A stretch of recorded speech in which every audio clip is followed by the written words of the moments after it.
Dwayne Johnson Christmas movie. Red One. That's what it was. Oh yeah, Red One is an upcoming American Christmas action adventure comedy film directed by whoever that guy is and written by whoever that guy is. From an original story, the film stars Dwayne Johnson, Chris Evans. Blah, blah, blah, blah. Okay, yeah, but give me a... Oh, here we go, IMDb.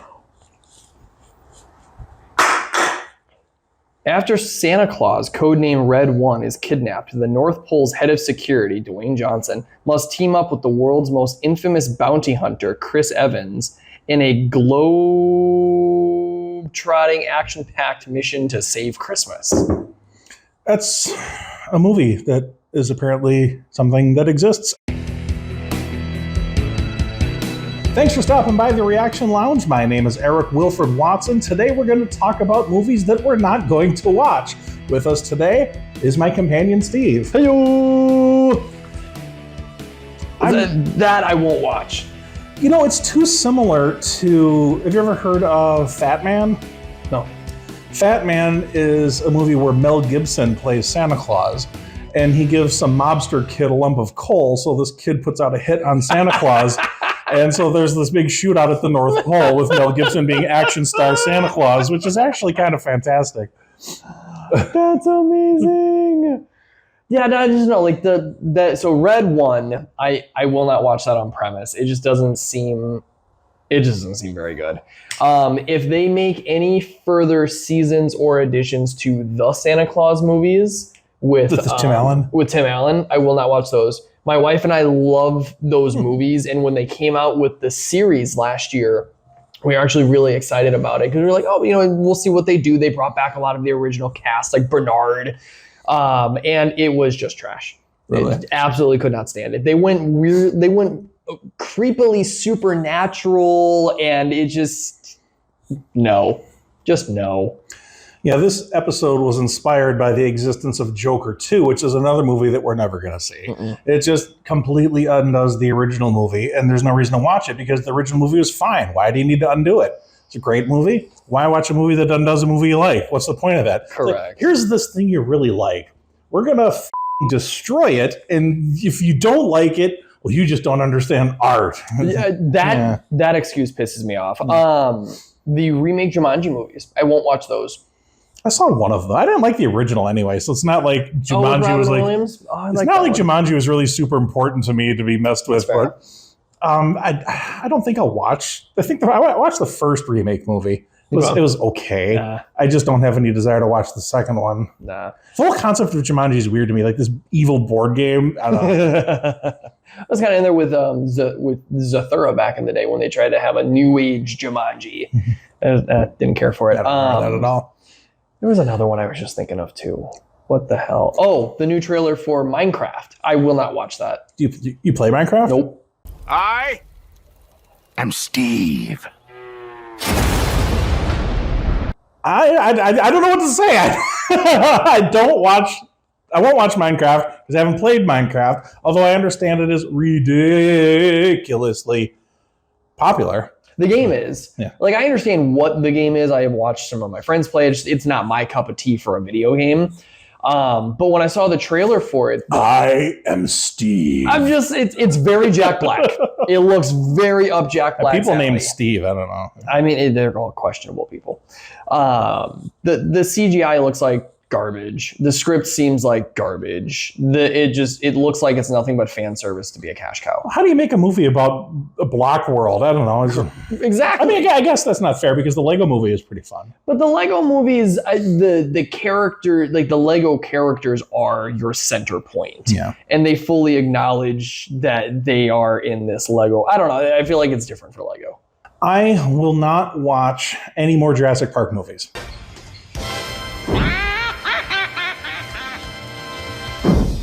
I have not seen a single one of the remakes with Chris Pratt. Okay. Leave it that way. The original Jurassic World remake was basically just a rehash of Jurassic Park. Jurassic Park was a good movie. Jurassic World was like watching a cover band play a song you like, but not quite getting it correct.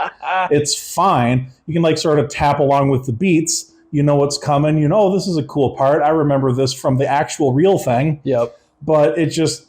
a pale comparison, and then they started to try to do their own thing. Oh, good Lord, no. I watched 2 of the 3, but after the second one, I'm like, nope, not going to watch the new one. I'm not going to watch any others that come after that. I'm done. Jurassic Park is extinct to me. Yeah, but it's She-Hulk. Will not watch. Will not watch it. Just the bits and bobs that I've seen from like YouTube shorts and whatnot, I have zero interest. It looks like the CGI is garbage. Hulk as a kid? I'm sorry, what? I mean, I just no. I won't do it. Will not do it. I watched it. I wish I could erase my memory, but I can't. It started off okay-ish. It was nice to see whatever the actor's name is who plays Hulk, whatever. Oh, Mark Ruffalo. Yeah, but of course, because she's the main character, you have to make it, piss on the character you like. So apparently she has no trouble balancing her Hulk and human side. Just not a struggle at all. And she's just fine. Oh, I'm a green lawyer. She goes to court all green and everything's fine. The worst fourth wall break in the existence of fourth wall breaks is in that show. They had a fourth wall break in there? Well, the entire show is fourth wall break. She talks to the camera the entire time. She references, is this really what you want in a Marvel show? And she talks about being a Marvel character throughout the entire run of the series. In the final episode, there's the fight between the bad guys and whatnot, and she turns the camera and says something along the lines of, is this really how you want this show to end? I don't think so. None of these storylines make any sense. So she leaves. You go back to the Disney Plus menu. All right, let's see here. She jumps out of the Disney Plus menu and goes to some behind the scenes thing and walks to Disney Studios to complain to Kevin about how her show is going. She-Hulk. I'm here to see Kevin. It's urgent. And then she talks to the AI robot that's overseeing Marvel. Kevin? It stands for Knowledge Enhanced Visual Interconnectivity Nexus. So she speaks to Kevin Feige, or the robot named Kevin, Kevin, and they say, okay, fine, we'll give you a different ending to your show. And she climbs back into her show and finishes up. Somebody kill me, please! Somebody kill me, please! Oh. That's a real thing that actually happened. Now, if that was a Saturday Night Live skit, I could have gone along with it. For sure. But if that's an actual canon Marvel thing, it just acknowledges that it's all fake. The whole point of fiction is you pretend it's real. And when they deliberately go, this is all fake, with rare exceptions, it kind of works with Deadpool. That's his shtick. Yeah, minor little, like a slapstick comedy. That's part of the okay. Maybe a line of dialogue that that was written because it's fiction, and they a wink at the audience. But to have them actually this is all make believe now. No. We're one of the worst TV shows I've ever seen in my life. I didn't know about that. That's horrible. And I love it because you already didn't want to watch it. I really don't want to watch it. I don't know if this necessarily falls into the category, but I have griped about this movie 150,000 times. So what's 150,001? I've seen it once. I will never watch it again. Drive Cross Concrete. Will not do it. Yeah, I'm morbidly fascinated by this because you hate it so much and I've never seen it. It's do I watch it because he hates it? Just don't do it. Just don't do it. It'd be great if you wanted to, if you want to sit on your couch in your basement by yourself and just drink. Mm-hmm. Sure, it's a great movie to watch. But maybe then you wouldn't notice the issues that I noticed with it, and maybe it'll be an okay movie then. No. I will never rewatch the Star Wars Sequel Trilogy. No, never again. Nope. I like The Mandalorian. I like some of the other Star Wars adjacent stuff, or Skywalker adjacent stuff that they've done. I didn't really care for the Acolyte, but a lot of the other stuff was pretty good. Book of Boba Fett had its moments. I think the 2 episodes that were Mandalorian episodes were pretty good, but the rest of it was kind of crap. I'll take it on a case-by-case basis as new stuff comes in, but I will never watch that episode 7, 8, 9 again. No, never. I'm very torn about any future Matrix projects. I watched Matrix. Is it 5 that just came out? 4. Was it 4? Okay. I watched 4. I was so disappointed in it. And there's rumors that there's going to be a 5. There is.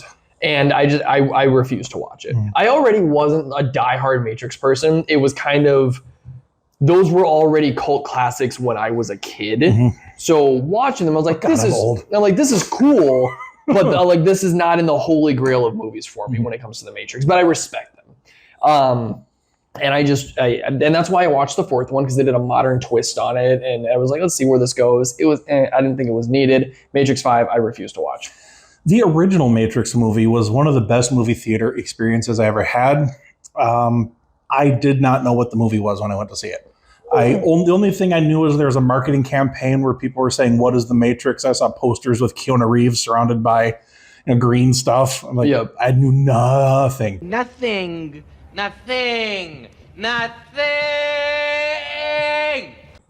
About the movie. I need guns. I went to it with a friend of mine, and I walked out of the theater like, holy shit, that was amazing. I very rarely have had that experience with movies where it just blew me away. Sequels were progressive. Each sequel is worse than the sequel before it, and the fourth sequel is worse than the others. Shockingly, on my other channel, Hugh Frank, he liked the new Matrix movie, which surprised the ever-loving shit out of me because he usually has good taste. But whatever. I mean, teach their own, Normally he's all right, but man, he described it as it was nice to check in with your old friends again because they like those characters. I'm like, they're barely the same characters. Yeah. It's no. The new Snow White with Rachel Ziegler. I will not watch it. And apparently she has absolute disdain for the original source material. There was something, roughly paraphrasing the quote here, that she did on an interview saying that the 1937, I think that was the year, original story was very creepy. It was very stalker-ish of Prince Charming, and that it always gave her nightmares. Why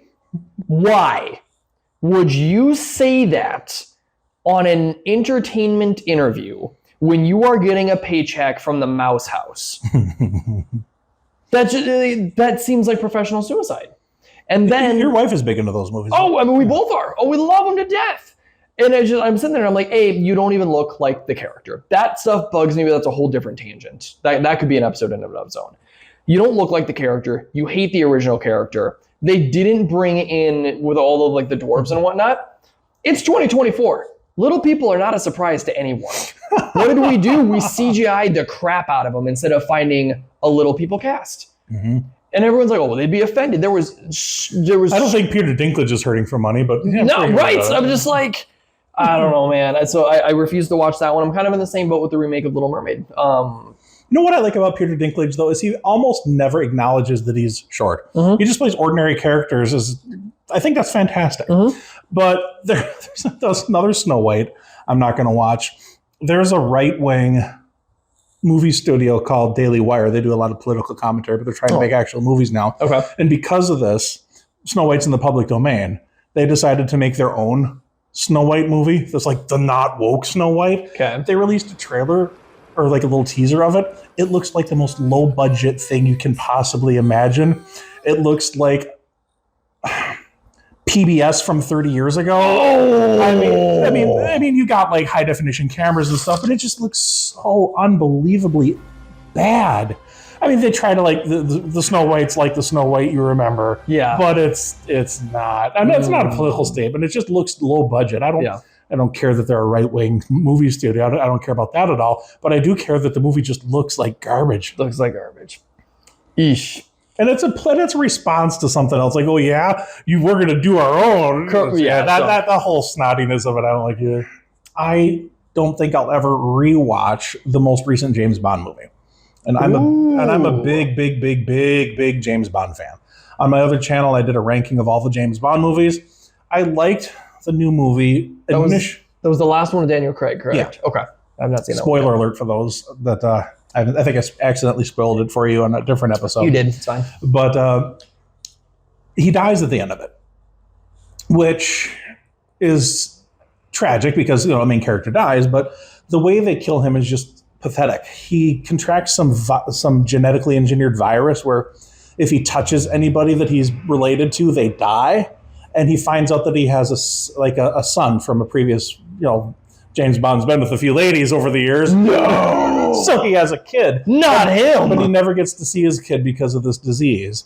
And then he sacrifices his life. The only way to stop the bad guy is to be there when an explosion goes off, and he dies along with it. But the whole movie just is undoing James Bond. He's no longer 007 at the beginning of the movie. He's been replaced by a female character. I forget the actress's name, but there's a black woman playing the 007 because you have to check those boxes. Yep. And he gets his 007 title back sort of unceremoniously, and then does some very James Bondy stuff that I like, but then he just fucking dies. Oh. And then it's like, okay, so we understand James Bond isn't real, but he's basically kill the bad guy, save the day. Yeah. That's why you watch the movie. Yes. To have him die in the movie, it's just, and then the fact that they're already making more they're going to make more James Bond movies. In the movie, he dies. Well, in almost every single James Bond movie, in the credits, the very end of the credits, it says James Bond will return. And if they know what movie, sometimes they'll even say in whatever movie. This movie said James Bond will return. So he just fucking died. He ain't coming back. So we're going to reboot the reboot. This is a rebooted continuity. Oof. All of the James Bond movies before Daniel Craig were supposed to be in one continuity. You have to kind of stretch your imagination a little bit because it's so many decades. It's obviously not going to be the same person, but you kind of roll with it like The Simpsons. You know, The Simpsons don't age. James Bond just kind of doesn't age. But to kill the character and say, James Bond will be back. It's like, okay, great. The previous James Bond movies were good. Skyfall was one of the best James Bond movies ever made with Daniel Craig. But to kill the character just unceremoniously, just like he wasn't important. They're discarding something that was embarrassing to them. This misogynistic, sexist dinosaur from the Cold War. We don't need a character like this. Did it say James Bond will return or 007 will return? James Bond will return. See, that's the missed opportunity. Had they have said 007 could return, I could see them keeping it in the same universe, for lack of a better term, but then just having someone take the mantle of 007. Well, MI6 is a spy agency. They have more people working for them than James Bond. For sure. But yeah, they're taking their time rebooting it. There's been rumors that Christopher Nolan was going to readapt the original novels and set them in the 60s. Oh. That could have been interesting, but apparently that's not actually going to happen. But I could have gotten behind that.